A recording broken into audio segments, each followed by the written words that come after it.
PNP gross salary increase na 44,000 plus ay legit ba daw? Gusto nyo malaman?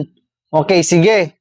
Opo, legit po yan at iyan ang naging pahayag ng ating snappy Acting Chief PNP na si Police Lieutenant General Jose Melencio C. Nartatis Jr. noong oath-taking ceremony for the newly appointed patrolman or patrolwoman recruits of the National Support Units under the calendar year 2025 Attrition Recruitment Program at PNP Transformation Oval ng Camp Crame, Quezon City noong December 26, 2025. Tingnan nyo na lamang ang video na ito na galing sa official Facebook page ng ating Philippine National Police. Mataas na ang binigay ng mga PNP salaries, lalong-lalo na at was approved by our no less than the President of the Republic of the Philippines, President Ferdinand Romualdez Marcos Jr.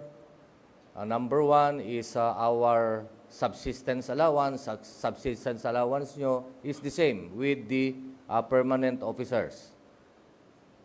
150. But for next year, it would be 350 a day. So kanina, naibigay na yung ATM. At lahat kayo, meron ng ATM. Sa inyo yun, of course, mapupunta, except for the subsistence na inyong pag-aambag-ambagan. And the take-home pay of a patrolman now is 44,000. Tama ba?